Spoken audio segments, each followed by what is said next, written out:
Hello everybody, and I want to come here and take an opportunity to talk to you a little bit about Independence Day, July 4th, holiday that's getting ready to come up. And I'm going to ask you to consider sending me some iPhone videos of what Independence Day means to you. I'm going to give you my email address, my telephone to do that. But what I want to do first is talk to you about why Independence Day is important to me. And I think that right now, in the country we live in today, with the things that are going on, this is an amazing, important holiday for this reason. When we get up on July 4th, I'd like all of us to remember what the Declaration of Independence says. And I just want to read to you the paragraph we all come to learn in 8th grade in Mr. Halter's class at Parkview Junior High School. We hold these truths to be self-evident, that all men are created equal, that they are endowed by their Creator with certain unalienable rights, that among these are life, liberty, and the pursuit of happiness.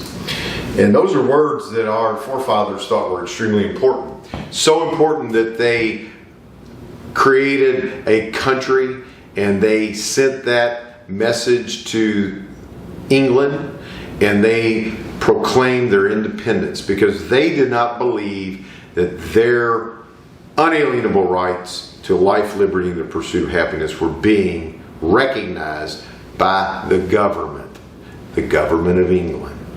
Now, I believe that we would all agree that they were right, that we have unalienable rights, we have the right to life, liberty, and the pursuit of happiness, and that our Creator endowed them upon us.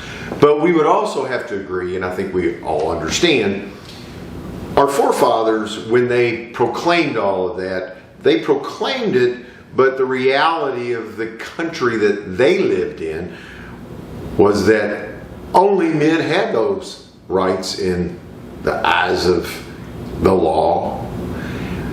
But they gave us a document that has given us the ability to expand it, to acknowledge, understand, and embrace that all men means all mankind, men, women, race, ethnicity, all of those things come together to be all men are created equal, all humans are created equal, and everyone, regardless of their race, regardless of their religion, regardless of their sex, regardless of their sexual preference, all of us were created equally, and we were endowed by our creators with certain unalienable rights. The right to life, liberty, and the pursuit of happiness.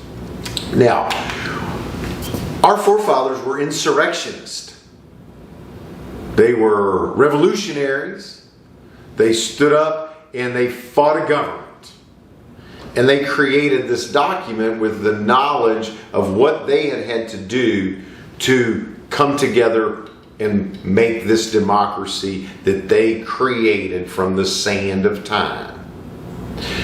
They gave us, however, a document and a concept of government that forever will give us the ability to change without having to go to war with the government that we believe is oppressing us.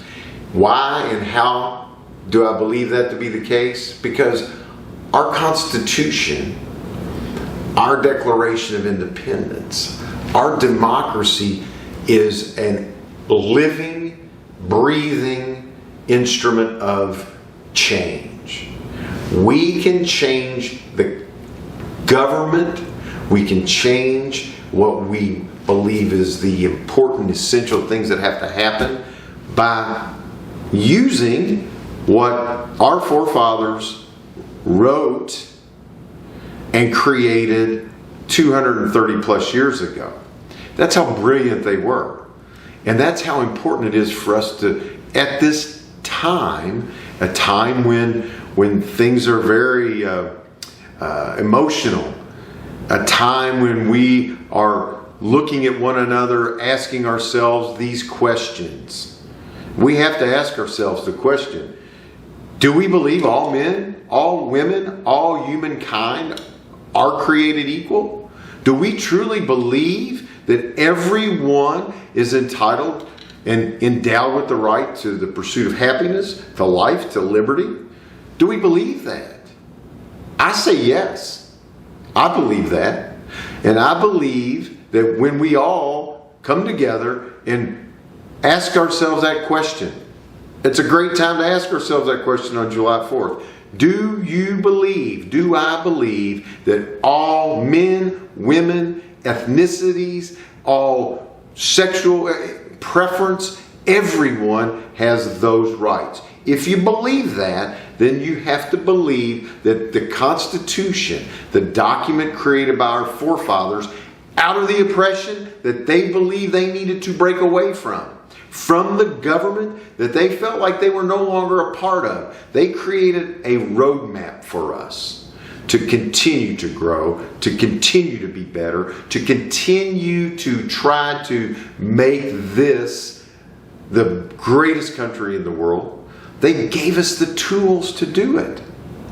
We just have to pick them up and not forget how to use them and continue to grow. Now, we've grown for more than 230 years, and we've grown, and it's been tough, and it's been a road that's been covered with civil war. It's a road that saw women have to fight in the streets to earn the right to vote. It's been a road that's seen the necessity and the need for government to change its attitudes and adopt.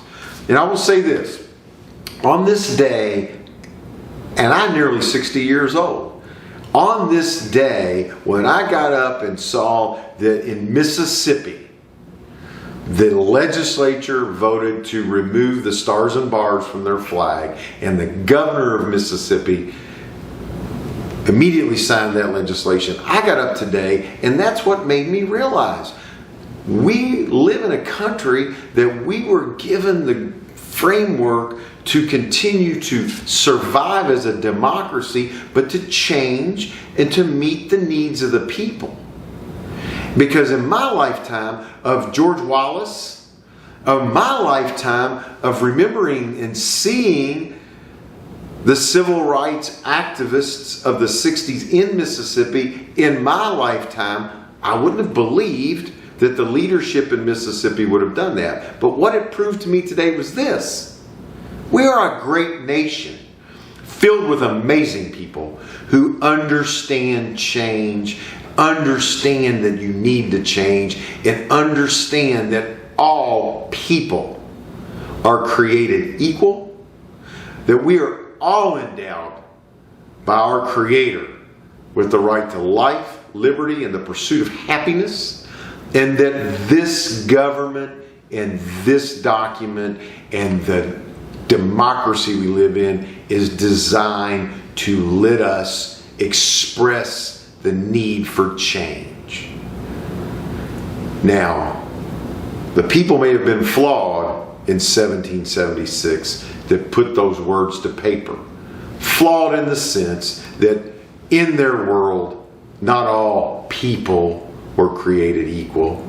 Maybe all men, but not women, not African Americans, not Irish.